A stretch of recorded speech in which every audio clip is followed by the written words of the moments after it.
రాజకీయ నాయకుడు MLA కొనుకొస్తాడా? MLA కొనుకొస్తాడా? పైసలతోటి దొంగోట్లతోటి గెలిచిండు పల్లె రాజశేఖరరెడ్డి.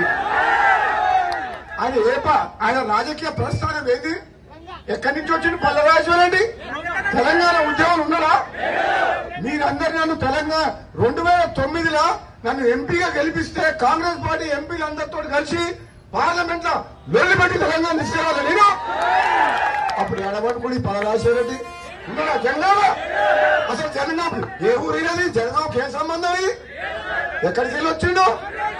నీ అమ్మ ఎక్కడికి వెళ్ళి వచ్చి పాలచుట్లా వచ్చి పైసలు ఖర్చు పెట్టి దొంగోట్లు నమోదు చేసి గెలిచిండు. ప్రతాపన్న తప్పు చేసిండు. నన్ను ఒక్కనాడు పిలిస్తే ఒక రోజు మొత్తం 2 రోజులు తిరిగిపోతుంది. నా కొడుకుని గుర్తిస్తుండే నా కొడుకుని.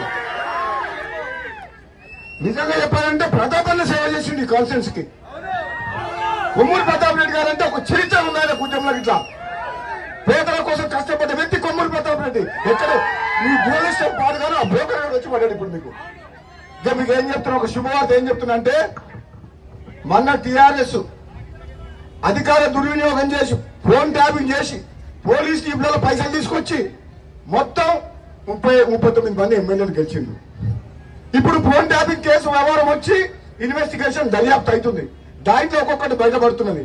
రేపొద్దున ఈ మ్యాటర్ కోర్టుకు పోతుంది. కోర్టుకు పోయిన తర్వాత అధికార దుర్వినియోగంతో గెలిచిన ఎమ్మెల్యేలు 38 మంది వాళ్ళ సభ్యత్వం తీర్పు వస్తుంది కోర్టు నుంచి. నేను ధర్మం వైపు న్యాయం వైపు ఉన్నట్టు చెప్తున్నా. ధర్మంగా న్యాయంగా కేసీఆర్ మొన్న గెలవలే 39 సీట్లు. అధికారాన్ని అడ్డం పెట్టుకొని అధికార దుర్వినియోగం చేసి పోలీసులను వాడుకొని పైసలు వంచి గెలిచింది. అవునా కాదా? మరి అటువంటి వాడు ఇప్పుడు ఇన్వెస్టిగేషన్ అవుతుంది. మేమందరం మనం గాజు దొరుకుని కూర్చున్నాం. భయపడతామా? ఏం లేనప్పుడే కేసీఆర్ వ్యతిరేకంగా నీ మునుగోడులో రాజీనామా చేసి ఎట్లా కొట్లాడినా నన్ను ఓడగొట్టడానికి బ్రోకర్ గారు కూడా వచ్చిండు. ఇప్పుడు రాజు 100 మంది ఎమ్మెల్యేలు వచ్చిండ్రు. అవునా కదా? ఉచ్చబడ్డది కేసీఆర్ నిలబట్లే పామోదం అనుకుంటా 3 నెలలు చెమటలు పట్టించిన ఉప్పసేవ నీళ్ళు పంపించిన కేసీఆర్ చెంచారా అంటే అప్పుడే గట్లుంటే ఇప్పుడు కాంగ్రెస్ పార్టీ అధికారంలోకి వచ్చింది. వీళ్ళు ఎవరైనా బయట తిరగనిస్తామా? నీ అమ్మని అయ్యా జాగిరన్నట్టు కేసీఆర్ 33 జిల్లాలు చేసిండు. అల్లునికో జిల్లా ఇచ్చిండు, కొడుకో జిల్లా ఇచ్చిండు. ఎవరు చేయమన్నాడు? 33 జిల్లాలు 20 జిల్లాలు చేసే చాలు. ఒకప్పుడు చేరియాలంటే జనగామ అంటే వరంగల్ జిల్లా అంటే ఎంత బాగుండేది. ఈ హరీష్ రావు తీసుకొచ్చి వాళ్ళకి ఇష్టం వచ్చినట్టు మండలాలు చేసిండు. ఆయా జిల్లాలో పెట్టుకుని పెత్తనం పెట్టుకుని మీకు పోలీసు కావాలంటే హుస్నాబాద్ పోవాలి, ఒకదానికో సిద్దిపేట పోవాలి, ఒకదానికో ఇంకో దగ్గర పోవాలి. చేరియాలకు ఎన్ని కష్టాలు వచ్చినాయి. హరీష్ రావు జేబు అనుకుంటున్నా, జేబు సంస్థ అనుకుంటున్నా. ఇది హరీష్ రావు ఊరా? ఇది ఆయన గడ్డలు ఆయన అవన్నీ హరీష్ గిరీష్ నాయ్ అంతా పార్లమెంట్ ఎలక్షన్ అయిపోయిన తర్వాత హరీష్ రావు కూడా బొక్కలేస్తాం. కాళేశ్వరం ప్రాజెక్టు 1,00,000 కోట్లు అప్పు చేసి కట్టి ప్రాజెక్టు కూలిపోయింది. కాంగ్రెస్ పార్టీ కట్టిన నాగార్జున సాగర్ డ్యాం 70 ఏళ్ళు అయింది. కూలిపోయిందా? శ్రీరామ్ సాగర్ కూలిపోయిందా? మరి హరీష్ రావు అన్ని 1,00,000 కోట్లు ఈ కమిషన్ సంపాదించిండు. అప్పుడు ఎవరు? నీటిపారుదల శాఖ మంత్రి.